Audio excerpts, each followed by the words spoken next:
Wherever you be watching this transmission, it is I, Mike Martins. Thanks for joining us for another special edition of Trends in the Housing Market, where we're connecting the dots across the Commonwealth, from Auckland, New Zealand, across the pond to Australia, from Sydney to Melbourne, up to Canberra, to Darwin, up to London, up to Ireland, across the pond to Toronto, across to Vancouver, down to Seattle, Washington, and down to Los Angeles, and across tonight to Baton Rouge, Louisiana, where we're all connected tonight, and we got a very special guest on tonight. You guys know who it is. If you check the thumbnail, you know who it is.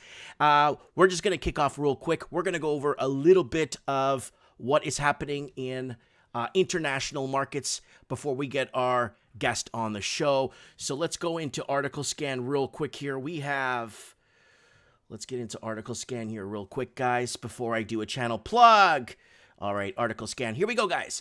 CIBC, Canadians have $90 billion in excess cash as government doubles income lost. That is a big deal.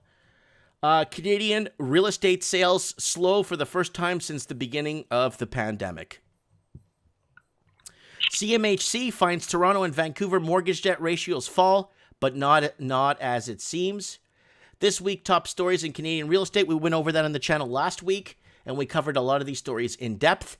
Canada's housing squeeze. Buyers who want to move up are being handcuffed by their hard-to-sell condos. So remember, Canada right now is having, especially the two major cities, Vancouver and Toronto, is having a really tough time of people trying to sell their condos so they can upstep to a townhouse or a detached home. And what happened was, remember, condos are the cheapest markets, or the cheapest, what's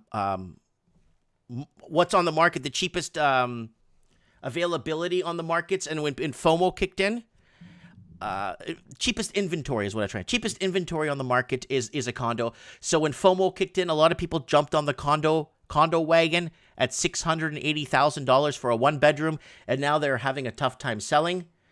Cash fears. Irish house prices still on the rise as time taken to sell property falls, but experts warn crash could be on the way. So here it is. This was sent to me from one of the Chamber of Commerce from Dublin, Ireland, who sent me that article. House prices hit new record as London homes sell for twice UK average. Again, United Kingdom, people are moving to Middle England and finding affordability in those regions. And then we go into, what was this? House prices set to grow 9% in 2021 in Sydney, Australia. So if you are in the Sydney and CBD regions, watch out, because they're saying that there's going to be a property uptick with the lack of supply on the market. And Sydney house prices rise as units fall, making the largest price gap on record. Again, we're seeing the same pattern in Toronto. We're seeing the same pattern in Vancouver, and we're seeing it in San Diego, and we're seeing it in San Francisco, where house prices are going up and the price of units are going down because they're less desirable and people want detached, right? It's a game changer. Vancouver communities put $5.3 billion into 12,000 social homes. That was sent to me by someone in the Better Living Situation, Sydney. And police swarm. Okay, frantic. Okay, people locked. Okay, that's something else. And buyers flock to property market. New trade data shows. And that is obviously from New Zealand. And Auckland median house prices tops $1 million. We did cover this last week, and we did have some callers in from New Zealand. And these people that came in and basically told us what was going down in New Zealand are off. They're saying the markets are on fire right now. And the average person is completely bought out of the markets. Okay, guys, we're going to go real quick into a channel plug here. We're going to plug so you guys know who's coming on tonight. All right. We are restreaming on 6, let me just double check here, 6 other platforms right now streaming. We got quite a few people on other, wow, that one's got a lot of people watching.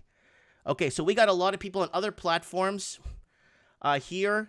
And okay, here's the channel, guys. Please subscribe to the channel if you have a chance. If you get a chance, subscribe to the channel. Thanks for buying t-shirts. I appreciate that. Guys, come on. I got to get my Facebook fan page to 120,000 fans. I want to be the only guy on Facebook that is not a credible human being, according to Facebook, to have a Facebook fan page with 120,000 fans. Guys, send me your show tips to Instagram like you guys always do. I appreciate all the show tips you send to my Instagram. And yeah, here it is, guys. So let me plug the channel real quick. Real estate for everyone. Kristina Smallhorn, man, let me tell you, I've been binge watching her channel. I had it on my store all day. I've been watching a lot of her old tiny home stuff, modular home stuff, manufactured home stuff. Man, I just like the layout. I like the time she puts into these videos. She really does her research. Unlike myself, I just talk for no reason sometimes. But she actually researches this stuff, takes the time, goes into comparables. I was actually blown. I'm going to leave a link right now. So out of respect, if everyone could come on and actually subscribe to her channel. There's the link later. We'll plug it again in a few minutes. And we are going to get into article scan here. And I'm going to bring her on. Here we go. The one and only. Let's get some round of applause. Kristina Smallhorn out of Baton Rouge, Louisiana. Thank you so much for taking the time to being with us. I'm doing a round of applause. Get it? Yeah, yeah. Oh, yeah. I saw that. I caught on 2 seconds after. And how are you? I'm good. I'm good. I'm just the only thing I want to tell everybody: if you're not gonna watch, don't subscribe. No, guys. I'm going to tell you. If you're not going to watch, don't subscribe. Please subscribe and watch like two of her like manufactured home videos or maybe tiny homes, because we did on Mike in the Night a couple of times. People wanted to talk about tiny homes and we couldn't really find. She knows what she's talking about, guys, especially with the affordability levels here in Canada right now. And people looking as a venue for a tiny home to live, I think that's a great idea. And you marketing it, explaining it, and educating, I think that's phenomenal, Kristina. They've tiny homes, as far as restrictions, as far as I know from people that I've talked to that live in Canada, are a little bit less restrictive than they are in the United States. They have an easier time getting to be able to buy a plot of land and be able to put them down. Like here, they cause a big problem. Anything under a certain square footage, tiny homes are an issue for a lot of areas. So I think that's going to change over time, because affordable housing is probably one of the hardest things to find right now, especially since all this COVID crap started. Housing prices have skyrocketed, and there's still a market of people that want to buy a house. So I'm really hoping that FHA and VA will open up their loans, because they won't give you a loan under $65,000, or is it? I think it might be $60,000. It's very rare you can't find a home loan for less than that, and those tiny homes are like $35,000. Right? And then you can build them for even less. And if you look at let's say a 20-year amortization on $35,000, you're looking at about $203 a month. So I mean, that's very affordable, right? So that's extremely, and with rates as low as they are, you can get it down to around 105. Then it depends on your insurances though, and all that other stuff, right? So right, but the insurance is different on that as well. The insurance on a tiny home is actually RV insurance. It's not depending if it's attached to a foundation or not. Okay. If it's attached to a foundation, they consider it a secondary unit, but you still have to have like separate insurance for contents. But if it's on wheels, it's just RV, like you would get your car insurance. Okay. And I guess it covers like miscellaneous theft and all that other stuff, right? I guess it would. Right. You would make the policy with your insurance company, and you would decide what you were gonna what items you were gonna insure. Imagine calling them, hi, my house got stolen. It's like, what? That's why a lot of insurance companies don't want to touch them. If they're affixed to a foundation, they're considered a secondary unit, so that it's less likely for them to get stolen. If they're on wheels, that's why they're RV insurance, and that's why homeowners insurance doesn't touch it. It's an RV insurance, so that's something completely different. Okay. All right, so let's get into some some seriousness before we get into some fun stuff. I just want to ask. Second wave is on the horizon. Economic shutdown. What do you see happening in the housing market in your region, area, district? Well, I live in a parish, one of the only states in the United States that have parishes instead of counties. In our area, we had a massive uptick in March of people wanting to purchase a house. So of course that made we had bidding wars for a little while, and we had there wasn't enough on the market for the amount of buyers that were getting into buying, and our interest rates had dropped. So of course there was a lot of people that were willing to do that. It seemed to have slowed down a little bit now, less competitive. I did get a girl into a house, but I'll tell you something really interesting that happened with that particular buyer. She was purchasing a house. We were going through the whole process, and something didn't feel right. I kept telling her something doesn't feel right about this property. Well, the guy had taken what we call forbearance.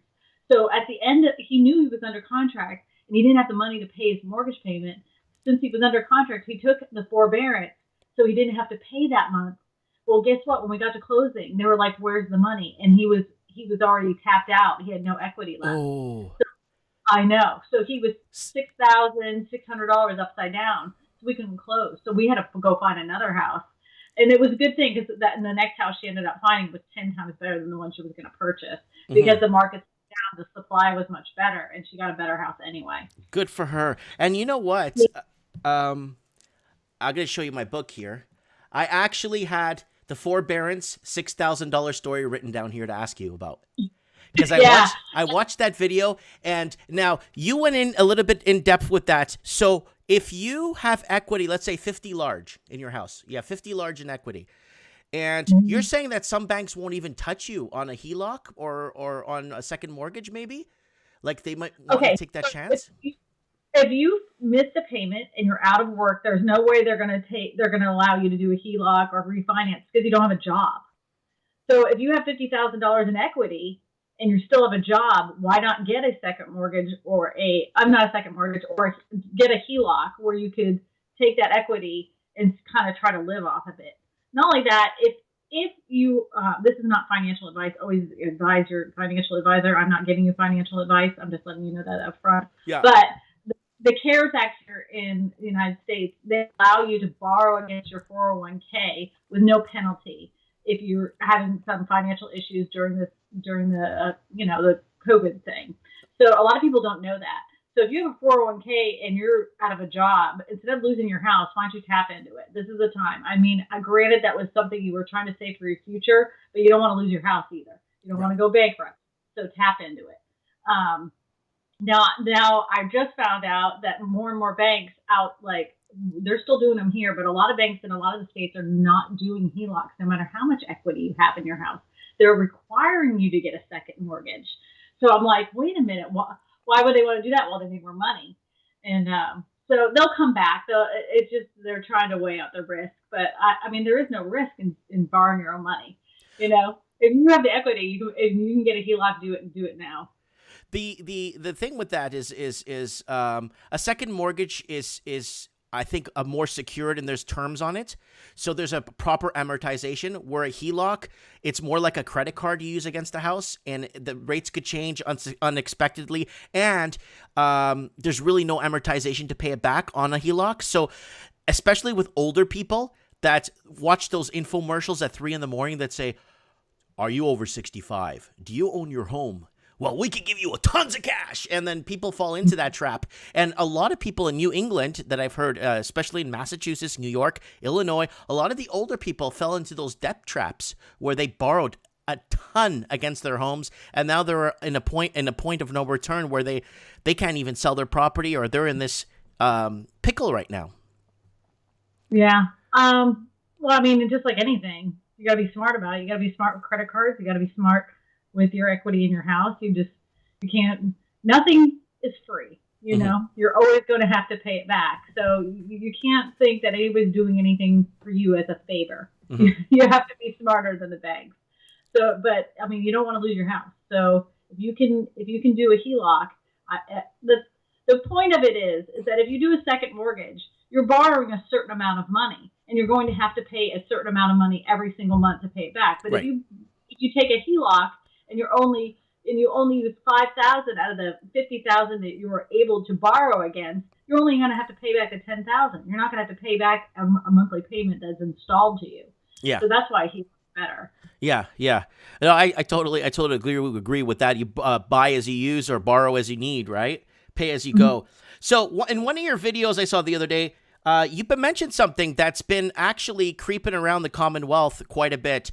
So people in New Zealand, Australia, and Canada and the UK will know this all very well. Having trouble finding first-time home buyers because affordability levels are out of reach in many places. It's well, that's a problem. That was the housing crisis before all this stuff started. Now everybody's like, oh, no, we don't have affordable housing. Well, we haven't had affordable housing forever. And the only affordable housing options come down to like tiny homes, manufactured homes, modular homes. But again, you have to buy your own piece of land, and there's a little bit more work that goes involved with that. And a first-time home buyer is clueless. They're clueless when it comes to all that stuff. They don't know what to do with a piece of raw land. They don't know what kind of utilities are going to cost. They have no idea. So you have to work with a good, experienced real estate agent that's willing to walk you through that process, tell you an estimate of how much things are going to cost for like a new well system and tying into utilities. How much is a slab going to cost if you're going to be putting down a manufactured home. You just got to work with the right kind of people that understand that. And you can save a lot of money that way, doing it that way instead of buying a house from a subdivision. Right. And there's nothing wrong with a manufactured home. I know a lot of people look at manufactured homes as, oh, well, manufactured homes are trailers and they track tornadoes. No. It was like that before 1976. Anything built before 1976 is considered a mobile home or a trailer. Anything after 1976 it's been certified by the government, and they're inspected, and they have to meet certain standards before they ever make it onto a trailer bed and go down the road. Not only that, if a house can survive 76 miles an hour down the road and be connected together without losing a shingle, that's a damn good house. So people need to stop pooping on manufactured homes. They're very good. They even have tile and woodwork put in them. They're ceramic, not and I've seen them with ceramic and marble counters, beautiful ones, absolutely granite. I seen flat granite countertops and wood flooring. It's the sky's the limit with them. So people need to take a step back before they start judging somebody on what they live in. That's for damn sure. I love those things, and being here in Canada, for me, buying something in the South, we're in Florida or maybe in South Carolina, picking up a piece of land, because it's, in comparison, land in Canada and the States is a lot. Show everyone your mug. Oh, yeah. Which one? I have this one I'm drinking out of, but that's I also huge. Have one for my. I don't know if it's a camera trick. I don't know if that's a camera trick, but that mug is enormous. No, it's a big mug. And then these are the ones I give away. These are actually gumbo. I call them gumbo mugs because, if you eat gumbo, you put them in a big bowl. And nice. So you got the little handle here. So this is I give these out to my clients when they buy a house, and sometimes I give them away on my channel as well. Nice. Got my logo. Nice. That looks so cool. I like the big red one too. That looks so cool. I always buy big mugs. I like big mugs, and I cannot lie. Okay. Good. Okay, so okay. Now, if it's okay with you, hold on. I know you don't. I know you don't like politics, but can you explain to people what you told me the other day over the phone when we're talking about how it doesn't matter who's who or who's what? This has nothing to do with housing and what's. Can you explain that without swearing? All right, so a lot of people. I'll try my best not to swear, but a lot of people have this idea in their head. They think because of this person, if he's in there, their housing prices are going to go, through the roof. Or if this person gets in, now the interest rates are going to go up for housing. And here's the deal. And it doesn't matter who's in office. The housing market path has already been carved. It doesn't matter who's in office. It's going to take 3 to 4 years before you see what these people, whoever ends up being in office, what problems or greatness they create. Now, they can come up with some programs while they're in office, and maybe you'll see a little bump here and here, but it still takes a lot of time before you see any major difference in the housing market because a specific president is in office. The housing market is going to do what the housing market's going to do, and everybody needs to just chill out and let it do its thing. If you want to buy a house and you can afford to buy a house, buy a house. Interest rates are amazing. If you want to sell your house, you're not going to get any more than you are right at this moment. Sell your damn house. And if you can't afford your house and you need to get out of it, it's okay. You can still rent a house at this time. Do what you need to do. Don't base everything on who's going to be in office. That's for darn sure. Don't base what you need to do for your family because of some certain person that's sitting in the Oval Office. Mm-hmm. Dumb. Okay, so now I'm asking. Okay, so I'm having a question. I have another platform here. Someone's asking a question. It's someone that comments a lot on this other platform. Her name's Jelena. She's from Reykjavik, Iceland. She's saying, if I immigrate to America, would tiny home be considered a primary resident for visa application? No. No? No, Okay, it's that's not. a good question. Go ahead. Unless the house is tied to a title, it has to have a title with a tax ID. Like if it's a permanently affixed to a foundation, it's tied to a title with a piece of property, then she'd be able to. But if it's not and it's on wheels, you would not be able. It would not be considered a primary residence. Okay, we got Shane O'Hare from New York saying, "Good to see you. I'm just trying to read this because it's written kind of, how people type in sometimes like in slang. Ask Kristina, is this the highest point right now where people can get the most equity out of their homes, or is housing going to continue going up? All right, so there's a big debate about that. I wish I had a crystal ball. I mean, I don't know how high it can go. I saw it in 2007 when I lived in Orlando, Florida, and literally I walked out my door and every day it was going up another $10,000. But once you see the inkling, once you see one little they took a little bit less for their house, right then sell it. Right then sell it. I always say, if you're trying to sit there and time the market on the perfect time, you're going to miss out. If you need to sell your house, sell it now. I think that right now is a fantastic time to sell. You're going to sell it quicker. You're going to get the most money you can for it. That doesn't mean you couldn't have gotten more money a month later, but it got off your books. It got off your hands somewhere else. So don't play the game. Don't try to time it perfectly because you'll never time it perfectly. You'll time it perfect for what you need in your life. Okay, we got a question here from not a question, but a statement here from Samuel, who's watching us from Johannesburg, South Africa, saying, "Hey, Mike, good guest. Tiny homes are a big thing here in South Africa. It's gotten a lot of people out of poverty, and modular prefabricated homes are a big thing too outside of Johannesburg, and the companies working 24/7, basically filling orders. Tell your guests thank you for educating us on these types of properties." Yeah, modular homes are great. Actually, and a lot of people don't realize this, but a modular home in many cases and in many areas is actually built to a higher standard than a traditional stick-built home. They have no idea because they come together in parts. Like if you look at a manufactured home, they come in two pieces. But if you look at a modular home, they come up in several pieces. So they have to be perfectly cut and aligned so they click together perfectly. Just like a set of Legos. If you have one Lego off, you're going to notice it. Right. That's why it has to be made perfectly. So when they're put together, the seal on those is impeccable. And, the home inspectors love a modular home because it makes their job extremely easy. They know it has to be put together right. They always pass inspection. They're always built, and generally in most areas above the inspection and permitting offices will allow. Like they may require X amount of insulation. The modular homes are above that amount. They may require X amount of 2x4s or framing. It's always above that amount. Modular homes are fantastic. I'm do that for me. I was looking at some photos of a couple of them. I saw one where it had this little atrium PC-weesy, and the bed was up top on the second part, and there was a little staircase to go up to it. I thought that was rad. I saw that, and then I saw all the hardwood, and then I saw the photo that you posted yesterday on your whatchamacallit, under your community section, where you open that little piece up of the counter, and there's a toilet inside. Wasn't that horrible? I'm like, wait, is that the kitchen? But why? What? How? What?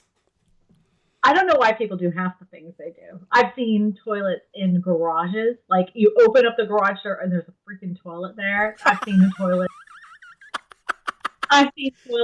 in laundry rooms, like in the laundry room, like just randomly sitting there. People will put a toilet anywhere. They'll do it anywhere. I don't understand it. People are funny. Some people build a house for a resale, and other people build a house for their convenience.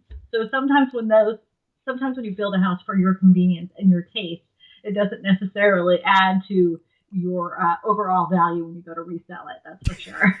That's why it's good to have a consultation prior to selling your house, so you can do some improvements on that house to get it sold quicker, whether it be a coat of paint or cleaning up or staging of your house. There's some things you can do prior to selling your home. But that wouldn't have been a feature that I would have elaborated on in any kind of MLS listing, like, a convenient toilet located in the kitchen. Would not have added that to the description, that's for sure. Like I could tell the guy selling the home would be like, "What? They don't like all that stuff hanging from the ceiling? That looks fantastic." And it's like, no, you got to take that down if you want to sell this home. Or weird, bizarro stuff that people do. I guess. I probably don't sell as many houses as I could, because I'm like, that's weird, and you're gonna have a problem selling this house at one day if you want this house. You're either gonna have to take that out or do something else, because that's weird. Okay, I want to ask you this one, because this is actually a pretty good one. I was bumming around the channel, and I found that tiny home scam from Spur, Texas. Mm-hmm. That is, guys, was that 2 parts? Was it 2 parts? And then you did a follow-up to call his lawyer? No, it was, I filmed it over several weeks, but it was one video. It was just one video. Okay, because I remember, because you did a tiny home video after, but you kind of, I think you touched upon that guy again because you were kind of mad. But that's probably why. Okay. I didn't make another video about him ever again. I don't want to give him any more airtime than he deserves. What a jerk. Well, guys, there's a video. I'm gonna pick it apart. I'm gonna pick your channel here real quick here. So let's go to let's get back to article scan here. There's a video here I really want you guys to take your time and watch. Kristina took a lot of time out of her schedule to make this video. Where did that go? That scam. Where did it go? Unfortunately, it looks like I've watched every video on here. Let me see if I could find that one. Damn. Click on the videos tab. Click on the videos tab up top. Okay, here it is. Tiny home. So, guys, I'm going to leave you a link. What is your... I'm going to leave you a link right now in the live chat, and I'm going to put a link here on our other platform. Hold on. There's another platform here. This one's all in Russian. I hope they understand this. I got comments going by in Russian here. Okay, I'm going to leave that in there. And I'm going to leave it here in another. Let me paste that in there. So, guys, this is the video we're going to take a look at. So this is really good. So I'm going to play the little intro on it here. It's called Tiny Home Scam Buyer Beware. And the length and the time it took her to go through this thing, is like the time involved is just absolutely phenomenal. Attorneys' names. I just need a straight answer from you, please, from once, please. Well, to answer your question directly, okay, Can you hear me? I got quiet for a minute there. Oh, yeah, I'm playing your video here. 1 sec. Oh, okay. Me and my husband drove over 26 hours round trip from Baton Rouge, Louisiana, all the way to Spur, Texas. The whole reason we were invited was to meet with this man right here. And So I'm not going to spoil it too much for you guys. There's the guy right there. I love his face. I love how they did this. And then I like how she points him out when he's in the room here. Watch this. He's in the side of the room, and she points him out while he's standing there, and it says scammer on it. Let me see if I could find it really quick. Hold on. I think it's here. Hold on. They're talking here. There he is, right there. So she points it out every time. So it's right here. If you see my mouse, guys, There he is right there. She's pointing him out, scammer, and or it anything like actually that, follows the so camera. We were started about 6-7 years ago trying to figure out. This is a really good. And guys, I know people in Australia are going to have a tough time emotionally watching this because I know how expensive it is there and how expensive. And when you find out what these people bought for their land for in Spur, Texas, a lot of people will go to bed feeling very sad, but it's okay. It's the States. It's still a lot of affordable places. And she takes the time to go through this town and document it for us and discuss and talk to a lot of the townsfolk. And I like how she sat down and talked to a lot of these people and got their points of views on the town, and it's expanding. The community is doing well. The tiny homes are doing so well in Spur, Texas. So I kind of wanted to spotlight this video on this. I'm going to leave the link again. I don't know which platforms I put this on, but I'm going to put this up again for you guys. What is your attorney's name? What is your I just need a attorney's straight name? answer from you, please, from once, please. I never did. There is no attorney. Well, to answer your question directly, okay, All right. Okay, guys, I'm going to leave a link again for the video, please. Watch this when you get a bit of time. This is real. I love it's classic, man. All right, let's get back to okay, sorry, I had to play a clip of that. I had to show people, the quality of your videos and just going out there and getting the story, getting the facts, laying it out, tying it together. I just love at the beginning of the video where you want to get this guy's. So tell us a little bit like backstory on this. How did you find this guy, or like? Well, he had been emailing me, and I had done some videos on other tiny home developers. One guy that was making a folding house in Las Vegas. I met with him on a Zoom call, and then the guy in Las Vegas, I met with him on a Zoom call or whatever. And then this guy, I said, he wanted to do the same thing, and he was like, "Well, look, I'm not real tech savvy. I have other people that do that for me." He's like, "What I really like you to do is come out here and take a look at our tiny homes." He called me several times, and I'm like, "Well, I'm willing to take a trip, like I've been stuck in the house. I'll take a trip." Me and Eddie, I didn't stop anywhere. I brought my own food. We rented a car and we drove out there. And he kept saying like certain things about, how he was gonna like make these off the grid tiny homes. He had a development that he was starting. He was talking about all the people that were involved in it. He was saying all the right things, even though it sounded like disjointed and disorganized. I know a lot of people that are builders, and they're kind of like that. They're always a little disjointed and disorganized. They have somebody else that kind of gathers their thoughts together because they're kind of the dreamer, and someone else puts it together. So it didn't faze me, even though a lot of things he said didn't quite add up. I was like, whatever, I'm going to take a look out there and take a look at the tiny homes. But I made a condition to him. I said specifically, I'm not coming out there until you have the tiny homes ready. Nobody cares about your idea unless they can actually physically see a tiny home. He said, okay, fine. 6 weeks later goes by, and he's like, hey, when are you coming out here? I'm like, are they ready? He's like, yeah, the tiny homes are ready. I'm like, okay. So I'm like, well, I can be out there, at the end of August. He was like, oh, I was really hoping that you'd be here at the beginning of August. I said, well, I can't because I got my kids going back to school. We're going to get everything settled and back with that. There's online learning that we're doing. I said, I can go at the end of August. So he wanted me there at the beginning of August for something that wasn't even there. Like, he was very pushy, extremely pushy, kept trying to get me out there.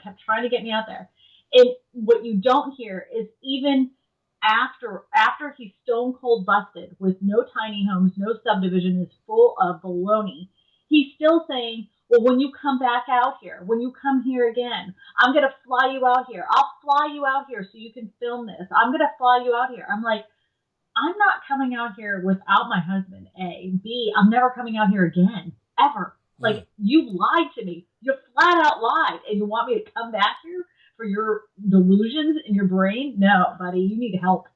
You need massive help.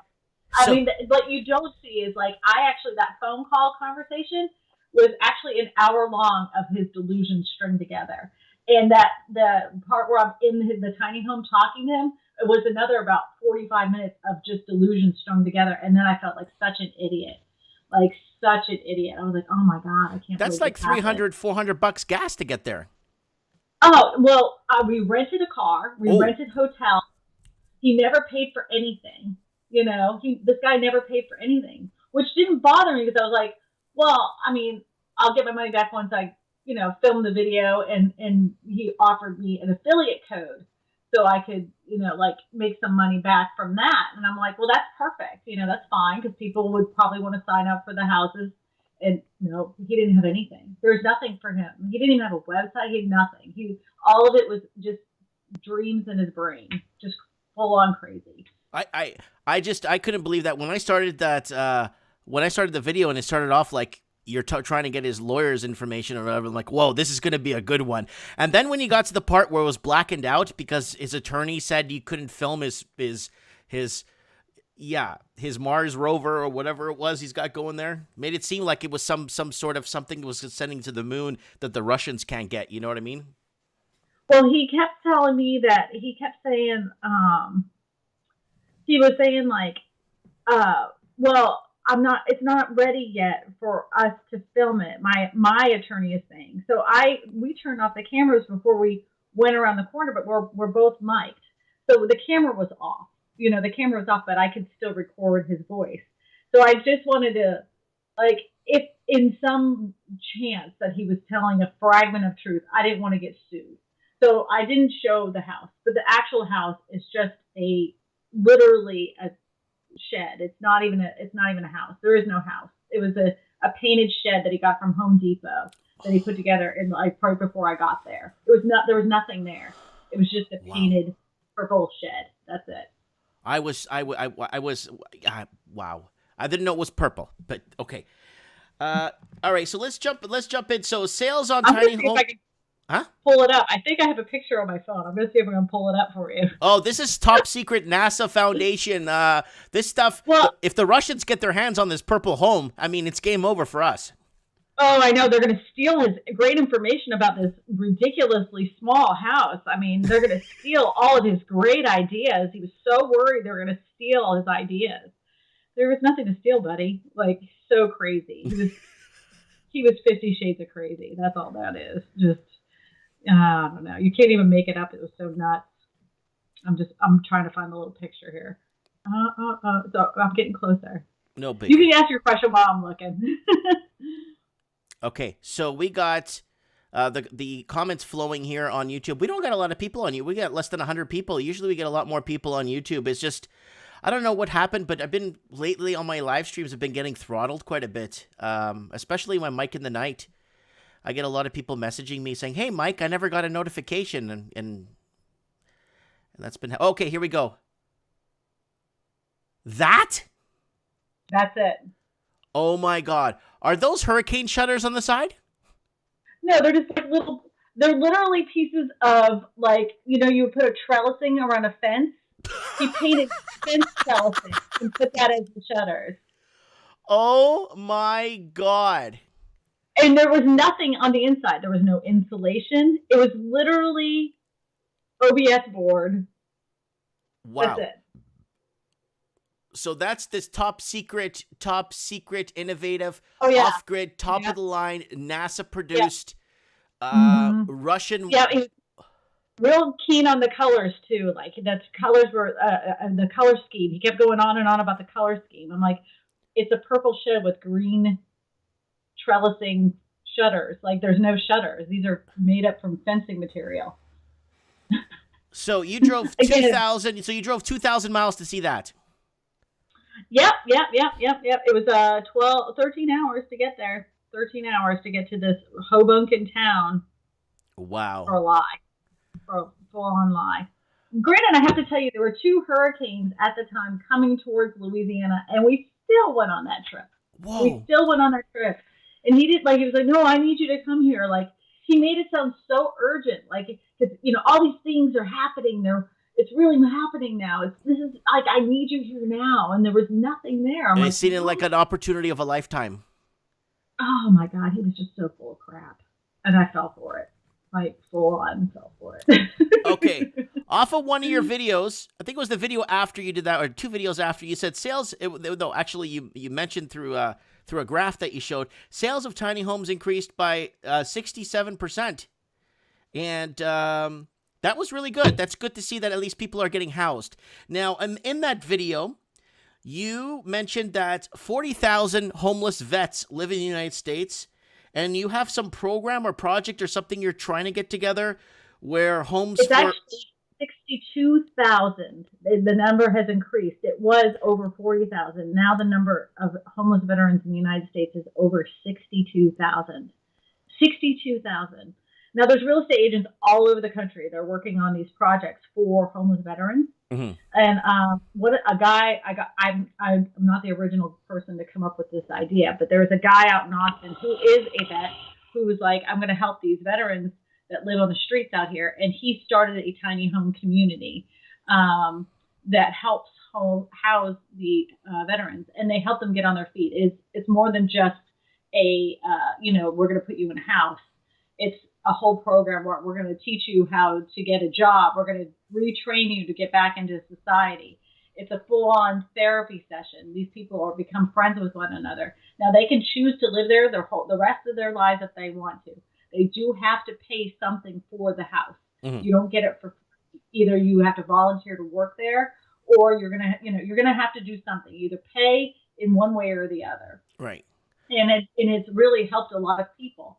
And that project seemed like a really great idea, but I wanted it on a bigger scale. What I want to do is because all these real estate agents are starting these all over the country. I can't get all the licensures and everything else. But what I can do is connect them with people that are willing to donate a manufactured home or a tiny home. So my plan is on one day, I'm already going to set it up with a bunch of different manufactured home companies. They each deliver a free manufactured home to all these different veteran communities all over the United States on one day. So I'm hoping that I can get a bunch of YouTubers involved so they can donate some money to get more people involved, to donate money for these actual communities, because they're going to need the money to run as far as electricity and infrastructure and all those kinds of things. Are you going to have some sort of a PayPal link in the future for that? So if we want to... it's still a future plan. Everything got I had everything moving, all this stuff. The COVID stopped because I need to go visit all these other locations to know how this thing is running and what they have. I want to make sure they're on the up and up, because I'm not going to give a bunch of money to a bunch of people that don't know what they're doing. Yeah, Mickey Mouse. Right. A lot of these things got put on the back burner, and once everything gets back to normal, then I'll get this project back on track. But we have one here in Baton Rouge as well. It isn't just helping veterans here in Baton Rouge, though. It's helping all the homeless. We had an influx of homeless people that for some reason were dropped off in Baton Rouge. It went from, I'm just going to give a rough example. We went from 1,000 homeless people in Baton Rouge, and then one night it was 5,500 people that were just dropped off in buses. Yes. All over New Orleans, all over Baton Rouge. They were just dropped off here because they were dumping them out from their city and putting them out somewhere else. They didn't want to have to deal with their homeless problem. So they're creating a homeless community of tiny homes in Baton Rouge. And it's going to be neat because you're going to have the people that are trying to get back on their feet type of homeless. Then they're going to have another section that are people that just, they like living on the streets. They're going to live there their whole lives. This is their lifestyle. But they can take showers there. They can get sheltered from the cold. It's going to be a community, and it's going to be separate from one another. That's good. That's good. Yeah, keep us updated on that. And from time to time, if you want to check in on us here on trends in the housing market and give an update as it progresses, because I would love to donate to something like that, knowing that it's actually going to the hands. It's not going to Mickey Mouse organizations that are no. Yeah. So. Nope, I won't do that. I'm not going to ruin my name like that. That's why I'm making sure I'm checking out every single one of these places beforehand. I'm if anything Spur has taught me, people lie. Shocking, I know. Mm-hmm. So I want to make sure that everything's on the up and up, and I want to get as many bigger YouTubers involved too. Because I don't know, do you remember the thing about the trees? Remember everybody was donating to help plant trees? Yeah. There was a big movement here. So I want to kind of do something like that because I do know some really, really big creators here on the platform. Mm-hmm. So once I have my idea rolling and I can present it to them and they can see that everything's up and up, they might do a video that helps promote this whole project. Mm-hmm. Mm-hmm. So the comments are flowing here. We got taking care of homeless Americans, take care of our combat vets first. We got It's disgusting.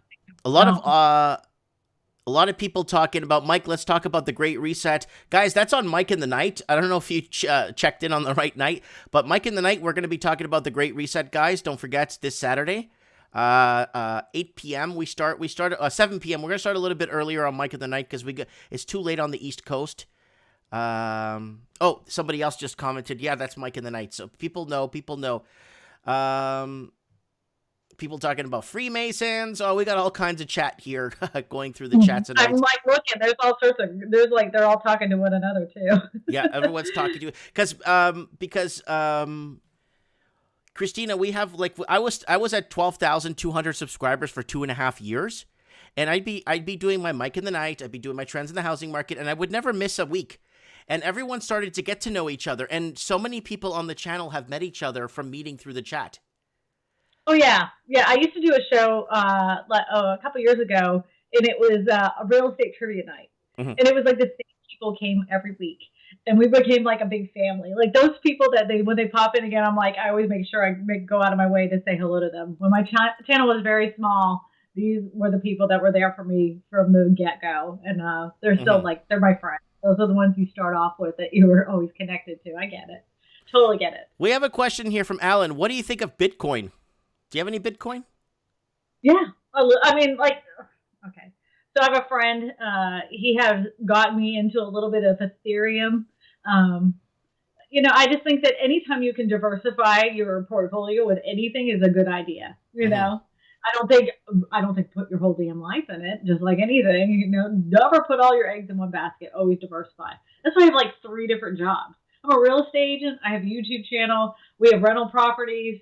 I actually film houses for other real estate agents. I am too ADD to keep everything in one spot. Okay. Okay. Papa Pissed asked 3 times. Mike, ask Kristina if the commissions on house sales in Louisiana, are they high? Because the average house in comparison into price, in comparison, what's the benchmark price in Louisiana for a house? Well, in my specific area, a median house price is around $230,000 to $250,000 to $250,000. It's not expensive. Yeah. So a lot of people right now are cringing or getting violently ill to the stomach in Toronto, Vancouver, Sydney, Melbourne, London, Auckland, Christchurch. Yes. Dublin, Ireland. Yes. Guys, that's what it costs. Guys, I'm very sorry you had to hear that, but it's the truth. We are overvalued. Now, Kristina, can I get your perspective? I know you don't know. You told me over the phone you don't know too much about international housing. But when I did talk to you about you have to work 26 years to afford a down payment on a house, what do you think of that? Looking at it from your end of outside the country and looking at what what we have to deal with here for housing. The house you're in, I don't even have to look at it. It's over $1 million where I am. Well, if you go to certain places in California, they're like, oh, your house would be $1.2 million in California. And I'm like, oh my God. Yeah. And even some areas in, in Phoenix, Arizona, this house, even in 2007 would have been around $230,000, but now it's $450,000, So, because what happened was the people from California were like, this is too expensive. They left and went to Phoenix, Arizona. And now their house values have gone up exponentially. And that's what has happened in Austin, Texas. They're leaving California. Austin, Texas is getting inundated with a bunch of California buyers who are buying things over asking price because they have the cash because they sold their house. And they're like, well, we could live in the house twice as big as the last one, and we could pay over market value to get the house that we want. And they do it. They're raising the prices. Yeah, they're forcing up the prices. I call them housing affordability migrants that leave California, Oregon, and Washington State are moving east. Washington State, a lot of people are moving to Salt Lake City, Utah, Reno, Nevada, and then a lot of people from Oregon are moving to where were they moving to? A lot of Texas, and a lot of people from California are moving into Texas right now. But here's the deal, Kristina. You guys are so lucky to be in America, and I'll tell you why you're so lucky to be in America. And I envy that because I envy it so much because our only two major cities are completely bought out. Mm-hmm. Texas has more major cities in the state of Texas than Canada, Australia, New Zealand put together. We don't have much of a choice here. We are in a position where a lot of people are being forced into homelessness in Canada because 1 out of every 4 condos one out of every two and a half condos in our major cities are completely empty, owned by foreign investors, and they leave them empty. In the city of Vancouver, which is a very confined city, we have just in around 100,000 empty units. And in the city of Toronto, we have about 126,000 empty units. And that's put a huge strain. It's created artificial shortages. It's made housing owners wealthy on paper, but also it's driven out this massive exodus of people moving to secondary cities, tri-cities, and moving way, way out of the city, 2-3 hours away, because they can't afford to live in the only cities they've been in, born and raised. Now, in America, you're like, I don't want to live in Los Angeles. I'm going to move to Temple, Texas. Oh, I don't love living in Temple. I'm going to move to some Yahoo in Las Cruces, New Mexico, right? They have the choice. Oh, I'm going to buy something in Las Cruces for $150,000 with a pool. In Canada, we don't have that. And if we want to buy, let's say we want to buy a piece of land in Canada, what you could buy in Orlando, outside of Orlando, for like $40,000 would cost us minimum $350,000, $400,000 here. But you know what I was going to say is, like, in Florida, you used to be able to buy like an acre of land for so cheap. But what happened was all the people from up in New England, New York, Maine, all those areas, they bought off of Florida. They rose the price in Florida because everything was so expensive in those states. And then they moved to Florida, and they were able to drive up the prices. So what used to be affordable in Orlando is now unaffordable. Yes. For people that live there, that are working there. Yeah, I had a guest on last week from Orlando, and she told me that the house of pricing, the house of condos, benchmark price just reached $200,000, and that's a big deal for her because, she's a vet, and she's having a tough time, and things weren't so expensive, but for us on this side of the border to hear what you pay is like, oh my God, we're small. Huh? So we're a really small city. I mean, there's you have Baton Rouge that is, the little city. But once you get outside of Baton Rouge, there's nothing but cow pastures, and I can walk out of my house and I can see cows. I see cows. I see goats. Driving my kid to school. You see goats and cows all the way to school. There's nothing but dirt everywhere. So it's like we have a lot of growing to do. Mm-hmm. That's why everything's still less expensive. We don't have, our infrastructure is terrible here. We have the worst roads in the United States. We have some of the poorest, horrible schools that you've ever seen. Wow. There's a give and take. Yes, it's less expensive to live here, but you're going to have to, in a lot of cases around Baton Rouge, you're going to have to pay for good schooling. And you're probably going to replace your windshield a good 2 to 3 times a year because the roads are so bad. Stone chips. Yeah, and then we flood. We flood like crazy. Yeah. We're always flooding. Every good 4 years, we're going to get a flood. Mm-hmm. You can count on it. Mm-hmm. Well, what happened is demographically it changed a lot of the countries that speak English because of this a lot. Okay, Canada, Australia, and New Zealand, and the UK, and Western United States. They all have the same thing in common. They've been bidding and fighting and scrapping and promoting to foreign rich investors. Now it's caught up to us. Like in Canada, it's caught up to us so bad that I don't know what's going to happen. I honestly, wholeheartedly don't know what's going to happen to the average Canadian, especially with this whole lockdown or the next shutdown. Same thing in Australia. I had Stephen Thomas on, the accountant there from Melbourne, Australia.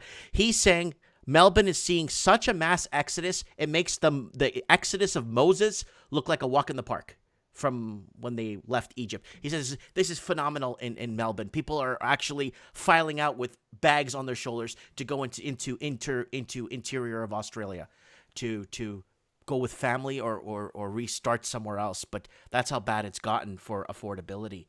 So let me see what else, if I have any more important questions for you. The tiny homes, tiny homes, manufactured homes. I just love those videos. Yay, we got over 100 people watching. God bless America. And I'm always like really excited on my live streams. If I get over 100, I'm like, wow, I did it. Yeah, no, It's hard to get 100. No, usually on trends in the housing market, we get over maybe 200, 225. And then Mike in the Night, we usually get anywhere from 3 to 5 to 6. It depends. We've gotten over 1,000 people watching on Mike in the Night. And do you have a lot of rewatches of your streams afterwards, or once they're done, they're done? Yes, usually it's usually Mike in the Night.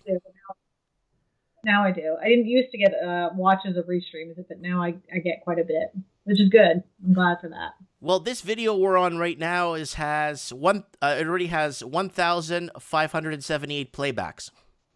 Mm-hmm. So that's good. People are seeing it. It's out there, right? Okay. So any big things for the channel? Any big moves? Anything you're doing for the channel? Anything going on? Currently I'm working on a video that I was supposed to put out this week, but it's just basically talking about manufactured homes because they have such a bad stigma behind them. You know, people have an interpretation of them. They think they're tornado magnets, which they're totally not. I mean, I know that for some reason, the news stations just love to pick up on a manufactured home, but we had these, I'm going to tell you, this is a funny story. Not really funny for the people that were involved, but we had a hurricane that hit Lake Charles, and they showed it was a manufactured home park that was right next to a neighborhood. In the neighborhood, they sheared off the rooftops of these houses, actual houses, and the manufactured homes were still sitting there unscathed, like a bunch of debris in their yard, but they were still standing there. So the manufactured homes were the only ones that stood the test. In that specific area, yeah, this one little patch, which was funny to me. I'm like, oh, the manufactured home companies should go ahead and get that clip because look, the roofs are off on that neighborhood, but they're still standing over there. So do you think, like with housing affordability levels where they're headed, do you think you're going to start seeing more and more prefab homes? You're going to start seeing more and more of these modular homes? If regulations drop, you know, like the people have to demand it more. And what had happened was people demanded for them not to see them as much because, you know, we didn't have a lot of regulations. So when they had manufactured home parks, they tried to squeeze them out because they were put together. They weren't maintained correctly. You know, they weren't a community like you would see in Florida or in California. Now, if you go into one of those communities there, they're all paved. Everybody has a nice little strip of land. They maintain it. You know, it wasn't like that here. Now, if they make those restrictions and they have that available to people that need affordable housing, that shows that it's an actual community, not just a place to throw people in there, you know, inexpensively, I think it could work out really well. But you would have to give that to your zoning and planning communities. You're going to have to work with an investor that understands how to put them together. And it's very possible. The problem that manufactured home companies is going to have within the next year, like over the next year, and people that are interested in buying them, is they're going to be more expensive because the supply chain right now is totally crippled. We've had nothing but fires, hurricanes, and all this other stuff. Those building materials go to, in the United States, to those people first. People that need to rebuild their homes. They've already had a piece of land. This is where it goes to first. The supply chain was cut when COVID started because nobody was working. And so a lot of the lumber and everything else that's happening right now because of the fires goes to the people that need to be rebuilt, hurricanes as well, roofing materials. Then it's going to go to new home builders that have already have existing projects, go to them. And then it goes to the manufactured home company. I did not know there was a reallocation of wood. Yeah. I did not know that existed. Reallocating the wood. I did not know that they actually looked out for specific things. I thought it was like in Canada where the highest bidder gets it. No. Well, you can't. That's like one of those FEMA things. You know, FEMA makes sure that the people that are trying to rebuild get their houses rebuilt first. Okay, that makes perfect. I did not think of I did not think that was I did not know that existed, and that's good to know, and that's a good for other communities to adapt, because in Canada we have in some cities in Canada they have bidding wars on rentals. We don't have that. Oh, in Canada we don't have that here.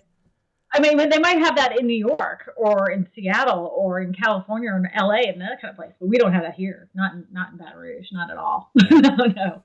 I mean, we do have a shortage of rental units though, because like if you go right outside of Baton Rouge, there isn't a lot of apartment complexes. So a lot of people that like that's why Eddie and I own some rental houses. So the people that do not want to live in the few apartment buildings that we have here, and I'm like, well, I have a 1-bedroom house. They're like, that's perfect. they're thrilled. So yeah, it's still good. Still good to invest in some. The houses are inexpensive, so if you are an investor and you're looking for a place to invest where you don't, our houses are not that expensive, and you want to buy an investment property, this is a great place, and you'll always find renters here. Yeah, something to escape the winters, the cold winters. What's the weather out there right now? Oh, let's pull it up on the old Google Webs right now. It's nice. It's 49 degrees. 49 degrees Fahrenheit. What is that in centigrade, guys? In the comments, anybody? What is that, 16? 20? I don't know. I think that's like 15 or 16. It's 9 Celsius. 9 centigrade. Okay, because okay. Oh, but it's not. It's and then what was the high today? The high today was. Hold on, let me pull that up. The high today was 24. 24. So guys, that's 24. That's t-shirt weather. You see, the high today for me was 5. Yeah, in Canada, the high today for me was 5. We do Fahrenheit here. Sorry. I forget that sometimes. My friend who lives in Liverpool, England, he'll tell me the temperature. I'm like, can you do that in Fahrenheit? He's like, hold on. Now, let me ask you something a little bit more futuristic, like something like down the line for a lot of us and what we're seeing. Somebody commented something, and I think it's a good question to ask you. Automation. Automation's coming in. Robots, servers, self-driving trucks, cars. What's going to happen to the American middle class? Oh, well, it's already happened. It's still happening. There's only 2 sides, really. I mean, the sliver of a middle class is this big. We have the poor that are paycheck to paycheck, which is this big. Then we have you got to remember, 3% of the world is owned by a very small. They actually have more money. 3% of the world, 3% of the people that are the wealthiest people in the world have more money than the poorest. All the poorest people together. Yeah. All of them. That's disgusting. That is disgusting. And I remember doing a video about 8 months, a year ago before COVID, and we didn't discuss the 1%. We actually went down the graph because we went down to the 0.001%. And that was, I couldn't believe what I was looking at. And yes, it exists. There's a wealth gap. So do you see? Oh, good. I'm seeing other real estate agents tuning into the chat here. There's other real estate agents tuning in because they're getting tips. See, we get tips from each other here across the Commonwealth, right? Mm-hmm. Oh, okay. Mitch Madden is saying there is a robot in Japan that yells at people if they are not wearing a mask. Wow. We need that here. Wow. I don't know.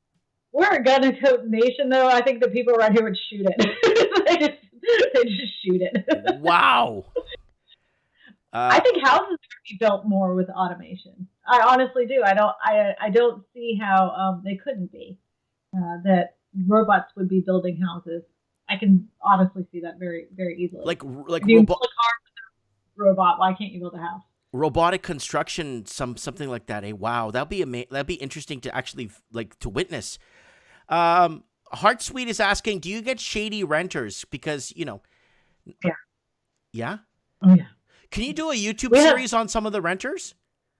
I had a renter that she decided that she wasn't going to pay us anymore, and she didn't let us know that she wasn't going to pay us anymore. And then Eddie had a sneaking suspicion thing something was up. And then he went over to the house, and she had taken everything out of the house, even the washer and dryer, left the refrigerator open. And by law, we weren't allowed to go in the house because she hadn't said that she was leaving the house. We had to wait 10 days to go in the house. And she had taken the stuff in the house, like in the refrigerator with the door open, like a big tube of ground beef and stuff, and just threw it all over the floors. We had laminate flooring, swelled up the laminate flooring. We had rats this big in the house.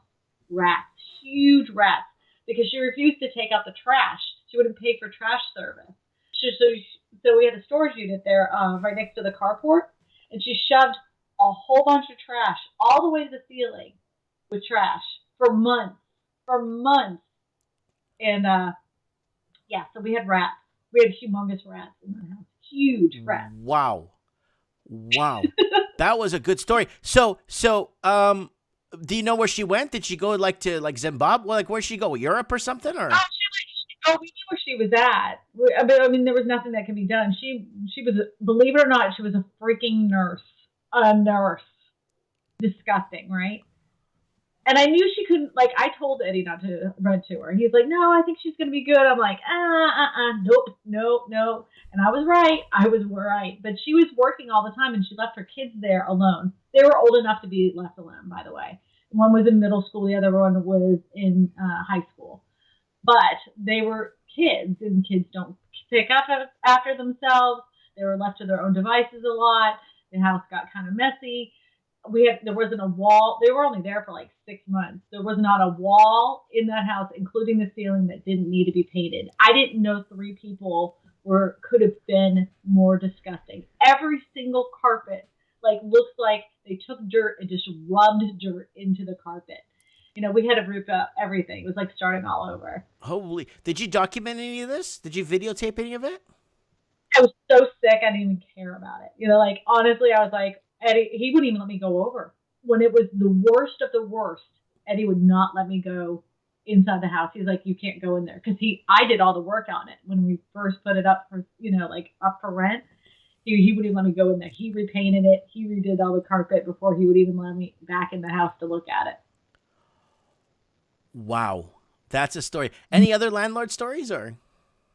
We've had some, we've had some crackhead stories where the 2 tenants, because there are 2 houses on one piece of property, where they had the police called because they were both drunk, and we had one unfortunate one where the guy was beating his wife. Wow. But Wow. Whatever. It is what it is. Somebody's saying, yeah, I have been thinking about it. If what Kristina is sharing is more like what I see about renters, they don't care. Well, but the good majority of them do. Most of them are just looking at this as a stepping stone or a temporary housing situation. People are generally messy. I don't mind repainting the walls every time somebody goes in. It's not a big deal for me. A coat of paint is a coat of paint. That doesn't bother me. Just not to terrorize the place. And that's what this girl did. I mean, she stole my washer and dryer, which I was. She stole the washer? Was it a stackable, the good stackables? Or was they were all energy efficient. They were the front loaders, the front loaders. Yeah, they were older, but they worked perfectly fine. She stole them. Wow. That's gotta suck. But you can't even just do some sort of there's nothing you could do. You can't even, and if you take her to court, she probably has no money. So there's no. It was kind of like one of those things. I got her back. So one of our school district is one of the best in Louisiana. It's a good school district. Most people move out of Baton Rouge to do our area because of our public schools. One of the rare finds here in Louisiana, we have good public schools. And she had enrolled her kids in there. And I had the eviction notice. And I knew that she had already registered her kids. And I'm like, if she put this as her address, this woman right here with these children, she does not live here. We evicted her, and this is the house. It was the house she left it. And they went, thank you. And they kicked her and her kids out of those classes. Oh, wow.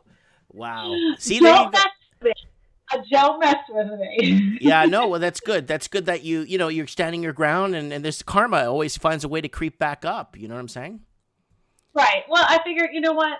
Sometimes it's just not worth the exhaustion it would have taken to get her to the court to get back my stuff. She would have tore it up anyways. If I had taken her to court and they demanded her to give back my washer and dryer, she would have like put rocks in it. She's that kind of person. She's Wow. sick. You know, she had an issue. She had a chip on her shoulder. She was just from the beginning, I knew that he's a bleeding heart, and he always likes a story. I said, Eddie, when somebody starts off with a story, right then and there, there's something wrong. Yeah. It wasn't my fault, and they always have all these problems. I'm like, Eddie, don't run to her. Don't run to her. Don't run to her. And he did anyway. It was kind of like one of those things, like, I told you so. I told you so. But whatever. It happened. We moved on. We've had renters since then. It's all good. This wasn't during the pandemic, was it? No. It was in 2016. 2016, yeah. So someone's saying, oh, I love how she's joking about kicking people out of the house during the pandemic. No, it's Josh. Come on, don't judge people. It was 2016. No, she left the house. I didn't kick her out. Oh, yeah, she left on her own. Yeah. She kind of abandoned the property. She left. Didn't even tell us. Like, we went to go collect rent, and the house was empty. Mm-hmm. So she could have worked that out with us. She would have gotten her deposit back and everything, but she chose to walk away. Oh, yeah, she could have got that back, yeah. So is there anything you want to add? We're wrapping into a whole hour here. We've been talking for a whole hour. Oh, I can talk. My mom always said I had the gift of diarrhea of the mouth. So, is there anything else? Anything you want to ask? Yeah. No, I'm good. I thank you for having me on the show. I appreciate you. Yeah, I like talking about that kind of stuff, and if anybody's interested in learning a little bit more about manufactured tiny homes, affordable housing options, you're more than welcome to jump onto my channel. Yes, please. And, I'm going to plug you again. I'm going to plug that video for you again, and I'll get that out there. I'm really happy that I found your channel a few months ago, and I was really intrigued. I was watching it and watching a few things, and then I got back on it again the other day and watching a lot of those tiny home and modular, and you got some really good videos. Top 5 reasons, 5 reasons why you could get ripped off, 5 reasons you should avoid, 5 reasons, like you kind of break it down and make it simple for people to understand. And that's really good, and I like that. And those videos have almost 500,000 views on some of them, and that's really good because people are getting educated. I do have one video that has 2 million views on it. 2 million? Yeah, I think so. I think it's right over 2 million. Hold on, let me take a look. Hold on. I can find it in 3 seconds. Let me go to article scan here. Let's go find her 2 million view video. Man, I think the highest video count I have is like 60,000. Yeah, it's 2 million. 5 tiny manufactured homes you can buy on Amazon. Oh, I saw that one. Okay, most popular. Okay, here it is, guys. Yes, 5 tiny manufactured homes. I actually watched that one. Yeah, 2 million. This one here is good because you explain to us, and what I liked about it is you actually explain to us how it doesn't come with insulation, it doesn't come with that, and it doesn't come with proper roofing. It basically doesn't come with anything but the shell. Yeah, because people are like, "Oh, I can get a house. I can get a house for $7,000." I'm like, you bought plywood and some nails. That's what you bought." And the pictures make it look so like enticing, and it's just a hose. It's just a shell house. And what else you got? Let me see your second biggest. Hold on. We got build a home in 2 hours, foldable modular homes. Holy crap. I didn't see that one. Yeah, that's a good video. A folding modular home. Is that legal? Yes, it's 100% legal. And those houses are actually mold resistant. They use a magnesium board, and it's actually better than some of the purple boards that you see in bathrooms and stuff. And it's mold resistant. It's fire resistant. That's a cool house. Those are really cool houses. Well, I'm going to watch that one because I haven't seen this one. I didn't see that one. And then 5 reasons not to buy a tiny manufactured home. I saw that one. That was really good. Very educational. So there's a lot of stuff on your channel that people could explore. And that's what I'm promoting it. And that's why I'm so happy that you came on to be with us and spend your time and take out of your busy schedule, because I know you're extremely busy. And yeah. All right. Thanks. I guess I appreciate you. Yeah. I guess yeah, I'll rewatch this later tomorrow at the shop, and yeah, Very excited. Thank you so much, Kristina. Thank you, and, everybody. thank you Thank so you for the much. questions. God It's bless. fun. We'll see each other. We'll talk again soon sometime, and keep us updated on that thing, okay? That Yeah, sure. veteran thing, because Yes, absolutely. I don't mind promoting the link to the what you call it, the promotion. I don't Yeah, mind. I'll do like I don't know if it'll be a GoFundMe or whatever, but we'll definitely have something organized and put together that everybody can. It'll be just one space, like one pot to put it into diversify it to all the other groups. That's good. I appreciate that. All right, you have a good one. Good night. Take care, and we'll see you. Hopefully, come on Mike in the Night sometime and tell us that UFO story. Okay. Okay. Thank you, All right, Kristina. thank you. Goodbye. Bye. Bye. All right, guys, that was Kristina. She's still saying bye to me on the side there. Have a good night, and we are in our first hour of the show. Yeah, she was. Her channel is just incredible. I'm going to give you guys a link right now to it. So if you guys don't know, this is Baton Rouge behind me. This is a nice aerial shot. I don't know if it was taken by a drone. I don't even know what took this, but this is like a perfect shot. You got the bridge up back here. You got, it looks like a parliament building down there, and it looks like you got some condominiums there over by the water. And Net Pacheco saying, thank you. Good guess, says Mitch Madden. Bye-bye, Bayou Babe. Carmen says, great guess. Definitely have her back on. Lenny Poo says, maybe everyone will be allowed in the future. I'm not sure what they're referring to, something else there in the chat. But yeah, thank you very much for Kristina. I'll call... that looks like it's Ralphie trying to call me here. I'll call him back in a second. So let me give a plug to her channel again. Out of her busy day. Let's go to right here. Okay, there it is. Real estate for everyone. Your real estate whisperer. Here it is. Everybody go over, subscribe. I promise you, I will never mislead you guys when it comes to subscribing to specific channels. The way she just breaks this down, I want to show you, this is the video I want you guys to see. Hold on a sec. Where'd it go? It was right here. That ripoff guy. Yeah, tiny home scam. This is the video I really want you guys to see. I really want you guys to take the time to watch this, because this is so worth the watch. Go ahead and watch that, please. And, all right.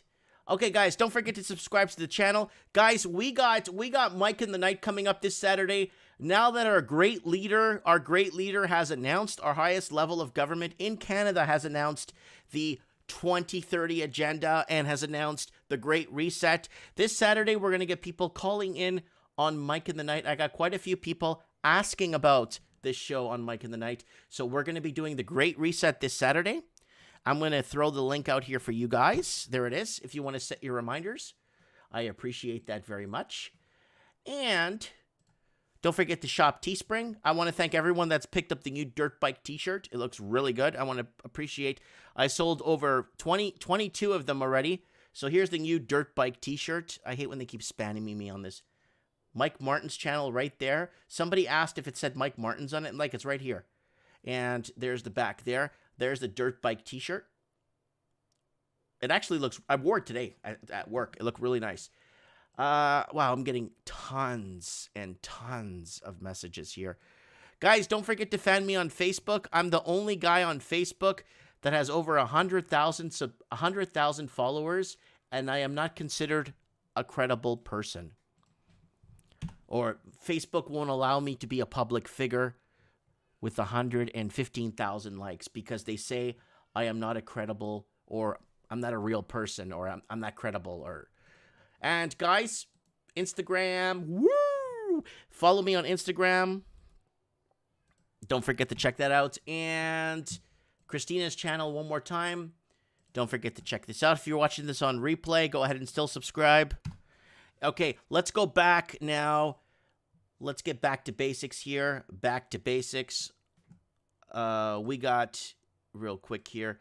So let's go over the big stories for tonight. Canadians have $90 billion in excess cash as government doubles income loss. That's not real. Let's look. Let me just look at the graph on this. We're in so much trouble here in Canada. Canadian household savings rate. Wow. Canada's household saving rate hits 28%. Combine the higher income delivery with the restricted spending and mortgage deferrals, and you get a lot of cash. Prior to the pandemic, the savings rate had reached 3.6%. Already a worrying climb. During the pandemic, it escalated as high as 28.2% in June. In periods of recession, saving rates tend to jump as people worry. So there it is. There's the Canadian savings rate. Wow. So people are putting money away for a rainy day? I don't blame them, man. Canadian real estate sales slow for the first time since the beginning of the pandemic. Well, no one could afford to get into any. No one could afford to get into the most basic style house, right? And then we have Irish house prices still on the rise. So this was sent to me from somebody in the Chamber of Commerce in Dublin, Ireland, basically telling me, Mike, it's still going on here. House prices hit new record as London homes sell for twice the UK average. And house prices set to grow 9% in Sydney. So there it is there, 9% in 2021. Again, with the lack of inventory on the market, you will see price hikes. And Sydney, Australia, house prices rise as units fall. We're seeing this gap between houses and condos because that's what's just going to happen. People can't get off their condo tree or in the condos or their first investments. They can't sell them to get into the detached sector because nobody's jumping on a condo right now. And close that. Auckland median home price tops 1 million as house prices accelerated in 20%. Okay, we're going to get Ralphie on because he says he has some important news on what's happening in New Zealand in the housing sector there.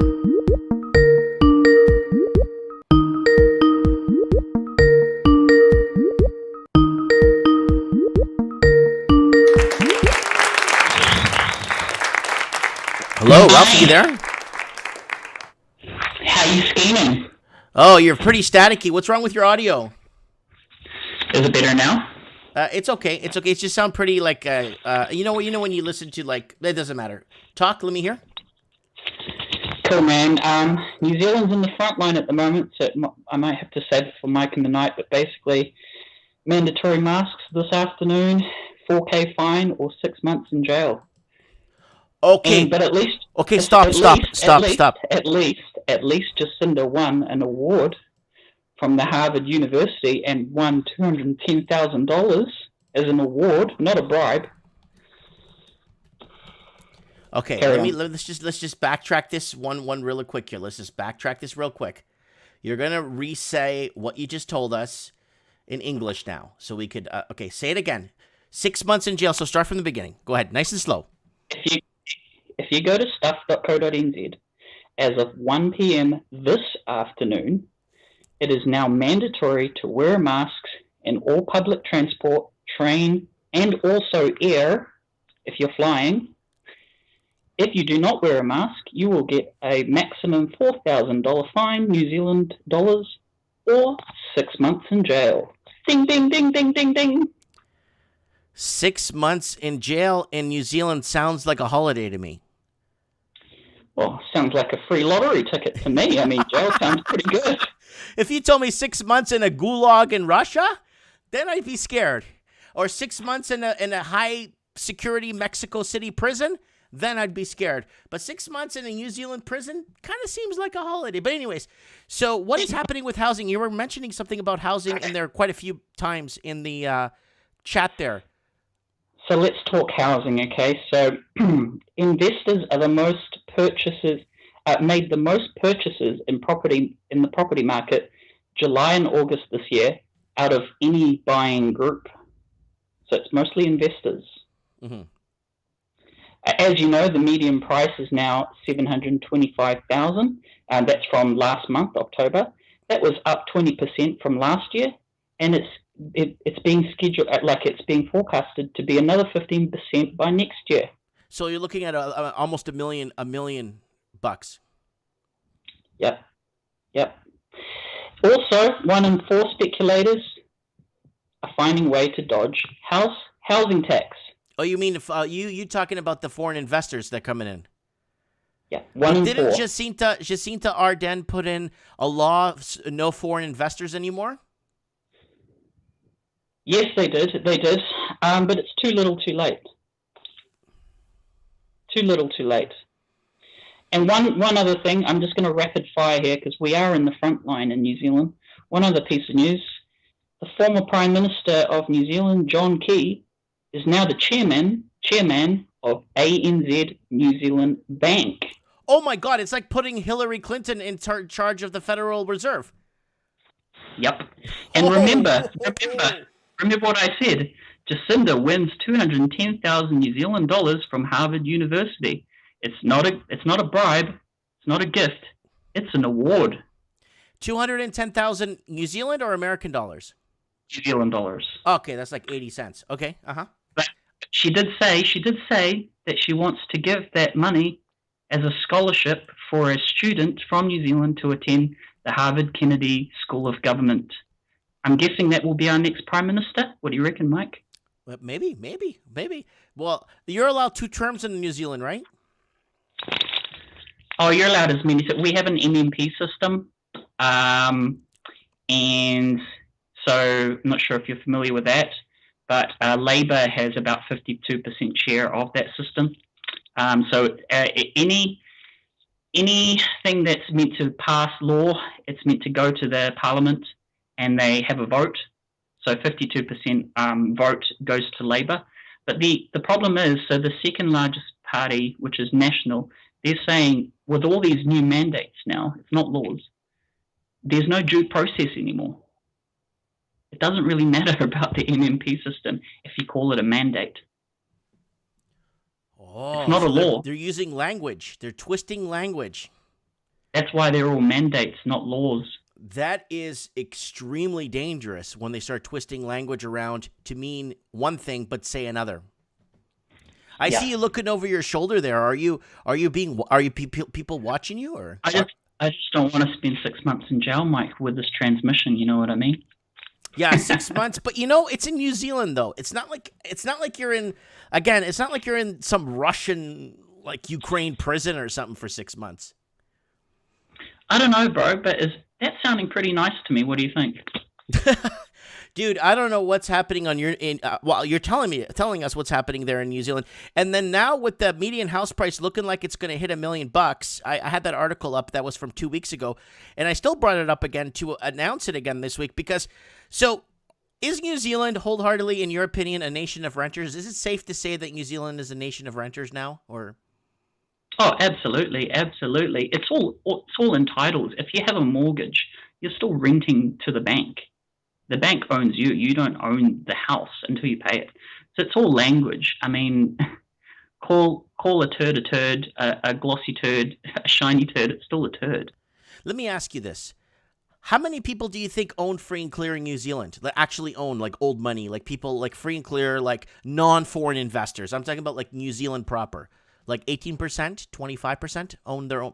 I wouldn't have those stats because I'm still relatively young, but I do know like people older than me, I mean, they got in good with housing. I mean, that's when it was, $250,000 for a house, and they've got it good. But the thing is, people don't realize that the housing system always need a fresh blood. It's kicking the can down the road, you see. So it's enticing fresh blood with low interest rates. But it's, you know what I mean? It's very dangerous. Low interest rates are dangerous because if they have to adjust to inflation or they have to adjust to a market correction, if the rest of the world raises rates for some reason and New Zealand needs to follow suit in timely fashion, you will see if they don't, their currency is going to go to zero, and if they don't, so there's a lot at stake here with historically low interest rates for the time it's been this low. It's absolutely dangerous, and I just can't fathom how long we've had this Frankenstein that we've created now in the banking system that's free to roam and basically continuously being fed by printing money, buying bonds, buying back debt, buying back mortgage-backed securities, and we're doing everything to keep this Frankenstein from dying. And what do we do now? The monster's on the loose. They can't raise rates. Their backs to the wall. Are we going to see New Zealand go negative rates? I made a video a few months back saying that New Zealand will be the first country in the Commonwealth to go into negative interest rate territory. I mean, that's the only direction I can think of as well. But you've mentioned this in the show as well. As soon as we get into negative interest rates, all that's going to do is encourage more borrowing. So there's no good picture here. But hey, so what do you reckon? 6 months in jail? No, don't go to jail Looking yet, good. because we still need you to do some observation there. At least you won't have to pay property taxes there, though. Yeah, well, that sounds okay. That sounds enticing. I'm starting to weigh my options here, Mike. You know what I mean? No, we need you to observe for us for the Mike and the Night show, so you could go in and get some observation done on the ground there. Well, all I'm saying, I'll leave it to another caller because I just wanted to do a rapid fire news alert. But yeah, big things happening in New Zealand. We are in the front line. So if you want to see what's going to happen elsewhere, just look no further than down under.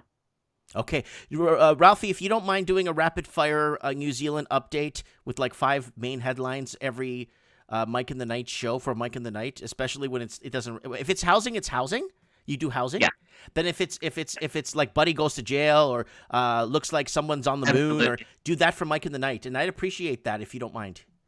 We got to tease each show, you know what I mean? But yeah, that's the main things regarding housing is just expect a 15% increase every year. That's it.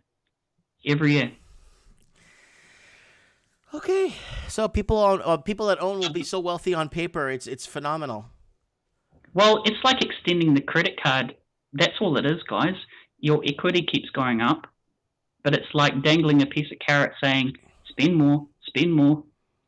Mm-hmm. It's just it's all it is extending your credit card limit. And who benefits from this Ponzi scheme? The tallest buildings in your city. That's right. John Key. John Key is doing good. Yep, John Key. All right, Mr. Ralphie from New Zealand, thank you for filling us in. We'll be seeing you hopefully on Mike in the Night if you get some time, okay? Thank you, Mr. Voice of the Commonwealth. All right, God bless you. Bye. Thank you. So, guys, that is Ralphie out of New Zealand, keeping his eyes and ears on the ground. The voice of the Commonwealth. Yep, that's this Saturday, guys. What else is happening?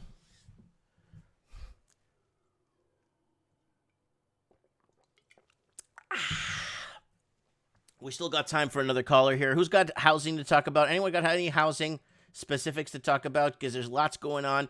Price of housing is going up. Let's go over a few videos I made here recently that I'm willing to bet on, if you guys want. There's this one here. Let's just go to videos. It's easier this way. Okay. This one here, I'm betting on this one. I'm betting with a few people on this video here I made.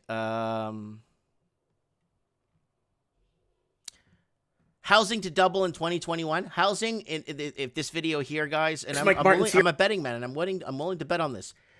American housing to increase 40 to 100% in price in 2021.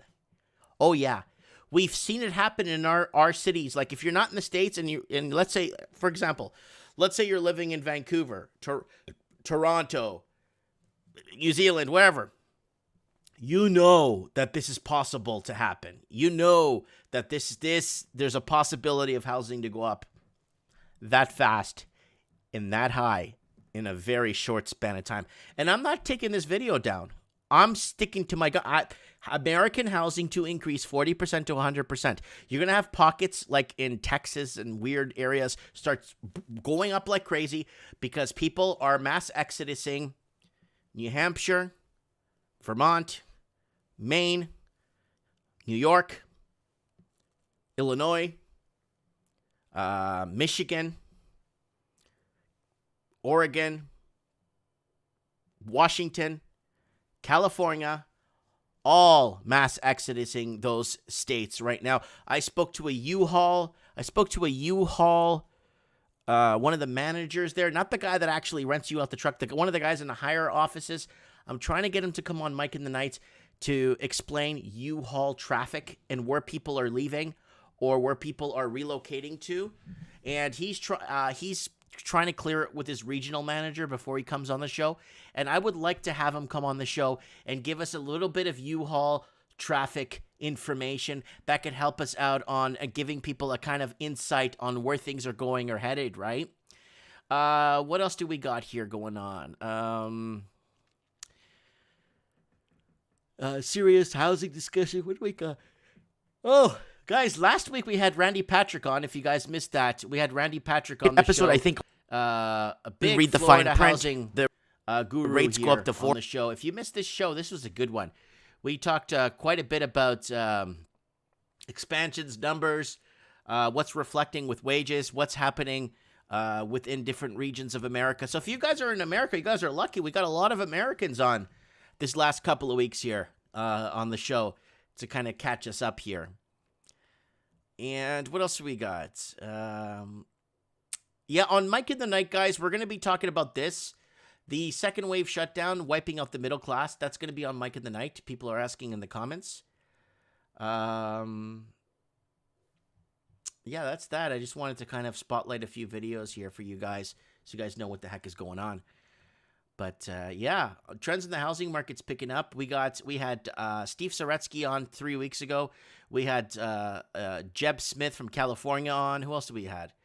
We had, we're going to get Uneducated Economist back on. I like that guy a lot. He's a really good guy. I want to get Uneducated Economist back on to give us an update on the lumber, on what's happening with lumber and what's happening with the whole refinancing program they're doing there, and first-time home buyer loans that they're trying to do and stuff like that. And then we had Martin North on the show here, and Martin North was a big guest from Digital Analytics. Don't forget to check out this video here. So trends in the housing market, I'm getting a lot of people coming on that, and it's really good. I'm liking it. We've been doing this for so many years, right? And you know, we need to get a good perspective on the ground from different parts of the world, right? Yeah, and we're also going to cover this Canada to bring in more immigration. And then we're going to also cover on Mike in the Nights the economic sanctions on Australia by China. I think that's pretty greedy on the side of China to pull a quick one like that. So Blunt News is saying Lord wants central banks money, gold. Alan Howick is saying nice. BTC will go to $1 million, but what will $1 million be worth? Yeah, it's a good question, right? Those are banks that will crash when the hammer falls.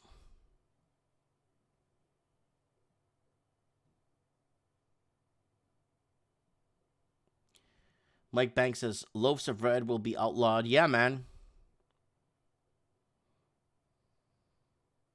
Warning signs. Yeah, we brought this up before. Warning signs just put up a message here. Houses are not an asset, but a liability. Not an asset until you sell, and selling fees also. But yeah, depending on your age, right? Especially if you're a bit older and stuff, having a house could be more of a liability, right? Because this allows you from traveling, this allows you from doing a lot of stuff, and it stops you from being mobile, right? So sometimes, depending on your age, I think if I live to be 60, I would like to be more mobile and be more travel-y, I guess. Travel-y, is that English? I don't even know.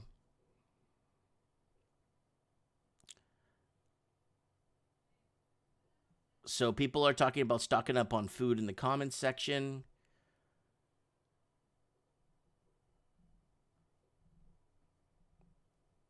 Everything will eventually be valued against Bitcoin, including houses and gold. That could be a possibility. That is definitely a possibility, right?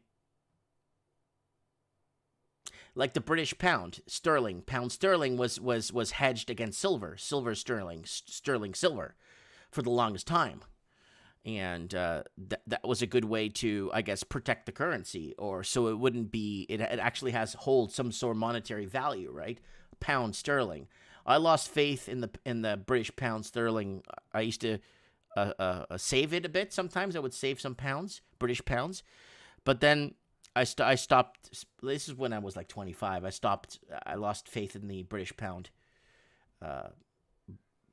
back in like 2002, 2003. I was young then. So comments are going nicely through. Fruity Loops is saying fractional Bitcoin companies. eToro, see ad on here. So people are seeing ads, I guess, on this channel, and it's just stuff.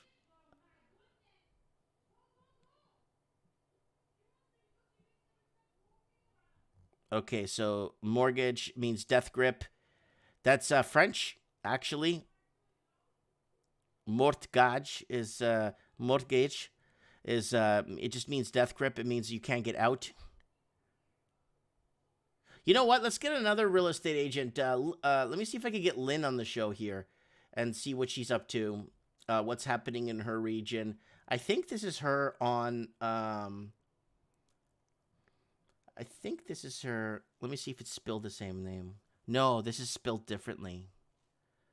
Okay, because I have a Lynn on here, but it's spelled differently from the one on. It's spelled differently from the one in the comments. I want to talk to Lenny Poo if she's. I know she's watching and I know she's commenting there, just to ask her what's happening in her neck of the woods with real estate there. No, I'm getting something else.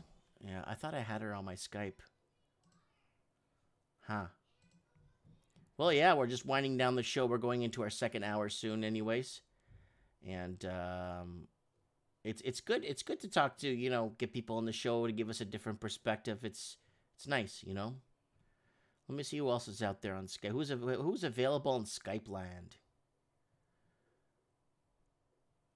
Who's available on Skype land? We got somebody. Somebody messaged me. He's going to be coming on Mike in the Night. A very important guest. I think he's in along the border in Russia. So he's going to come in live. Oh, there's Lynn there. Yo, Linny Poo, is that you? Yeah. Okay, your name's spelled differently from your Skype to your chat here on the chat. Oh, yeah, it's not Linny Poo. It's right, you're right. It's spelled different. So I wasn't sure if that even was you. And I'm like, oh, maybe is that her? But yep, it is. Okay. Mm-hmm. So what's happening? So you're out of Manitoba. So guys, for the people that don't know, across the Commonwealth, Manitoba is like one of the middle. Well, it's west of Ontario. Province in Canada. It is cold as hell there. I probably think it is. And yeah, we're in the center of Canada. Yep, we're right in the middle. And you're right, we're the coldest, except if you go way farther north. But it's very common for us in the middle of winter to be even colder than, the North Pole or Mars. It is. It's very cold. That is. Dave Sabrini just sent me $5.49 in super chat. Says mortgage is French for French mean gamble with death. Okay, sure. No, I guess so. But in French, a mortgage is actually called a hypothèque with the H. Hypothèque. Oh, no. They're saying what the word mortgage means in French. I guess so, sure. In Spanish is hipoteca. Yeah. Oh, there you go. Español is hipoteca. Yeah, hypothèque. Okay, so what's going on there? Are you seeing sales go up? Or pricing going up just like everywhere else? Or it is. Yep, it is. It's up, I would say, since September. It climbed about 9%. Just that fast. Whoa. September of 2020. Yes. Skyrocketed. Just boom. Out of the ballpark. So we were good and healthy. You know how we are. We're steady. We're slow and steady. And we were good. And then boom. Crazy town right after summer. And that is because interest rates are going down. So I guess as long as interest rates keep going down, our house prices will go up. I guess. I don't know. Who's to know? No one can make really sense of it. You would have thought that, it might take a downturn with COVID, or people would be scared and maybe lay low or play it safe. We're safe players around here, but no, skyrocket. And so our entry level, that's the level, like entry level homes. So say first time buyers and also couples that are established, that are looking to downsize. They're sort of in that same buying group, that same buying price range. So that is, wow, that is crazy. I would say anywhere from, say, 250 to 350 range. That's really hard to buy a house right now, or a condo in that price range. Very difficult. Wow. Lots of competition. Yeah. Wow. Yeah, no, I just, Winnipeg was Manitoba and New Brunswick and PEI. There were really well-known places for affordability and a decent place to move, raise a family. Now it's getting unaffordable. Even in New Brunswick and Newfoundland's getting unaffordable too. Yeah, I guess. I mean, I'm not sure about affordable or not. I mean, you either have to put that money somewhere. You're going to put it, in a rental and pay off your landlord's mortgage, or you're going to put it in your own house and pay off your own mortgage. Mm-hmm. One of the two. I mean, you got to, live somewhere and pay somewhere. But I would say that the affordability is what sucks is I have so many buyers right now. Holy cow. I just cannot get them off my plate because it's really hard, right? Like I just keep getting more and more people wanting to buy a house, and it's so difficult. But I would say the people who a few months ago got pre-qualified for, a certain level of mortgage, and it's just slipping away. They're not going to be able to get in. They qualify for so much, and that house, just went up 30,000-40,000 literally in 3 months. But wages are nowhere near keeping up. That's the problem. No, it hasn't. Exactly. They qualify for a certain amount. Yeah, say goodbye to that. I don't know what's going to happen.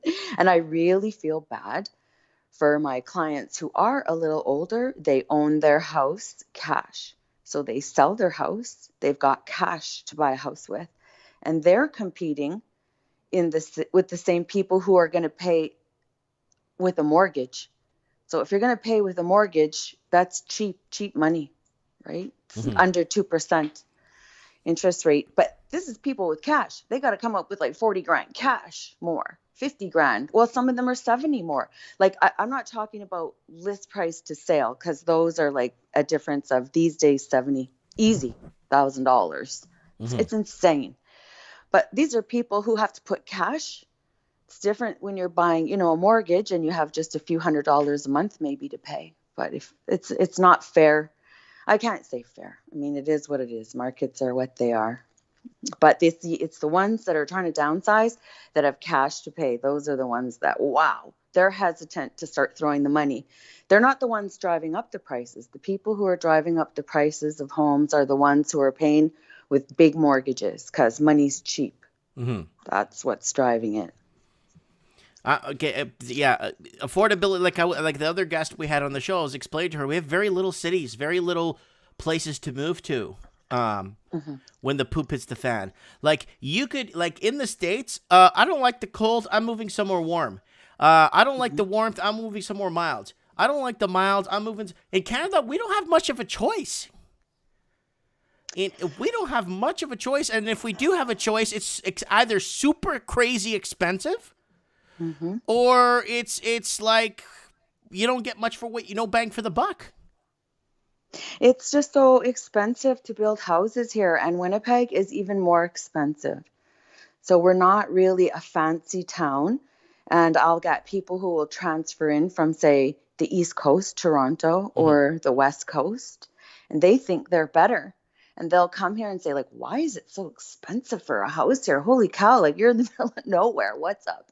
Yeah. But because we're in the middle of nowhere and it's very cold, we have to build very energy efficient homes. And then we got to ship all that material in, right? We've got to ship it. So in Vancouver, your materials are less money than what ours. Oh, no, our materials is through the roof. There's a guy building a There's a guy building a 3-bedroom home, and it's going to cost him $700,000 to build this house.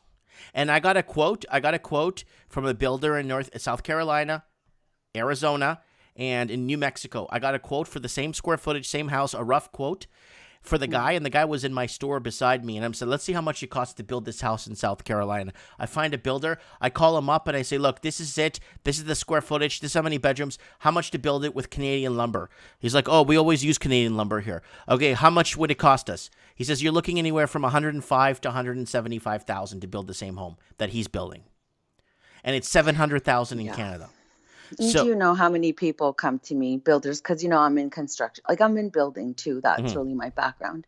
And so, how many people try to say, oh, what would it cost to build a 1,000 square foot home or whatever you want to put on it? You can't tell someone, you can't price a home. You need to see your plans. Got to see your plans. No. It's talking you about can't properly price. No, there's some of them that advertise X amount per square foot. You know what I'm trying to say? Per square foot. Yeah, they could sort. They were averaging it. Still, even that's hard because you have to know what is the shape. There's different Yeah. construction models, and I don't think South Carolina has what we need in a home. I don't know. Do they do basements? Do they do No, in BC we don't have ICF basements. foundations? See, BC there is you all go. above ground there's too. All these things add up. That's the difference. You have to look at the whole picture. The basement, the ICF foundations that are really popular here because we need so many extra. We need lots of insulation here. We have different codes. We have higher standard building codes here, for energy purposes. No, I understand, Lenny, but the thing is, what I'm saying is that like some places like this house he's building has no basement either, right? Yeah, so that's why I'm comparing it. So just no like basement, no basement, side by side comparison, right? Right. It's costing them $700 large, and now they called them and said it's going to cost them an extra $80,000 because lumber went up. That sounds very high. I don't know how big is this house? 3-bedroom, man. I know, but what's the size again? I think it's 1,700 square feet. Wow. Yeah, that's what I said too. That doesn't sound right. That's what I said too. Right. No, something's wrong with that. And that's the cheapest he found. And these guys are going to come all the way from like close to the coast because there's no work, like too much work on that. I don't know what they're doing there, but they have to come from out of town to come and build this house too because the locals want too much. Gouging. Yeah, and that's what's happening. They know people need it, or they know people. They're just, I guess it's just working against the people, I guess is what it is now, and see what you could gouge out of them. But to build the same home above ground with no basement, we got a couple of quotes from different states, and I told them it had to be Canadian lumber, and they said yes. And this guy, listen to this, Lynn. When he ordered in his first batch of lumber, he actually ordered it in from Oregon. Because Canadian lumber from Oregon, because it was cheaper to pay the duties bringing it into Canada than it is to buy it at a local lumber mill.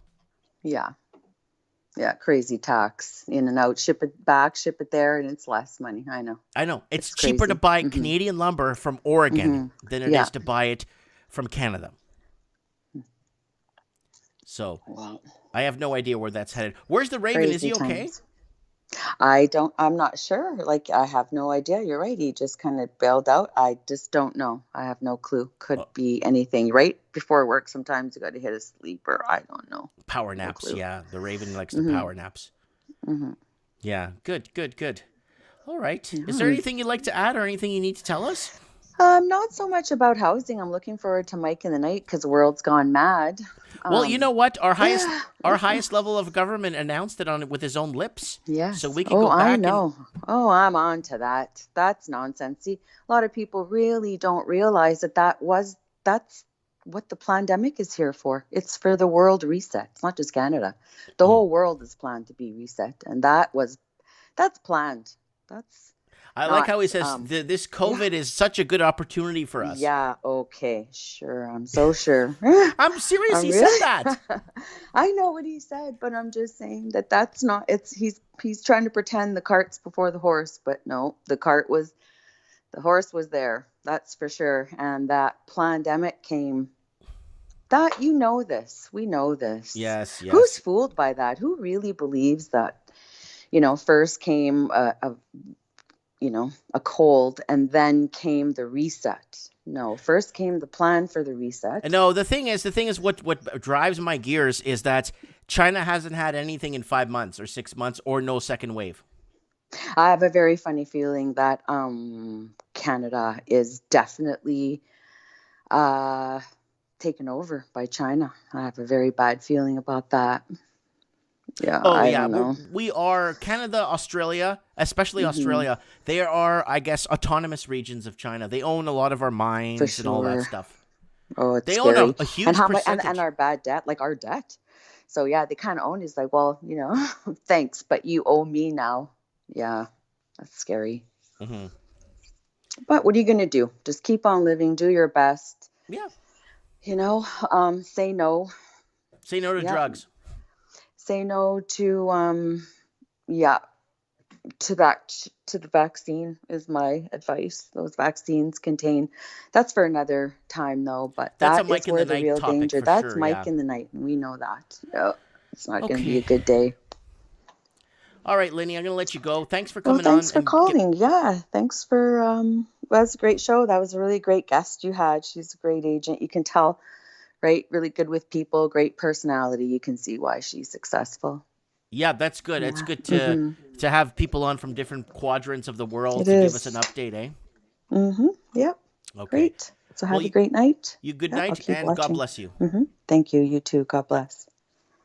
Bye. That is Lenny. That is the Ravens' girlfriend, wife, common law, on the show here. She comes on. She understands the real estate scenario. She's been doing it for years in Manitoba, Canada. So we got people, who we got here? We got Seer Guru is saying low rates and demand keep things up. This is what says, hi, Mike, I'm a broker here. Very complex this time. So there's a broker. There's a lot of real estate. A lot of people in real estate watch this trends in the housing market. It's kind of good because we kind of give the feedback on the ground more like than what we were being told. Right. So we got IDK77 in the house. We got Lord Humongous in the house. We got Heart Sweet. We got Fruity Loops. We got Craig Cook. We got Maria Gee. We got Luso Canada in the house. We got, obviously, Lord Humongous, Blunt News. Tons of people in the live stream right now. Yeah, we're wrapping up our second hour, guys. I'm going to sleep. I got to put these kids to bed. I could hear them like ripping the whole upstairs apart. My wife's there, but I'm going to go check on them. I'm going to make sure they're not ripping the place apart. Anyways, you guys take care, guys. And if you can't, please stay safe. I'll see you guys on Mike in the Night. And we'll do our thing then. And look forward to reading the comments that you have below. Leave your comments below. And I want to thank our guests for coming on and making a difference here tonight, giving us a different perspective on life. Oh yeah, look at that round of applause.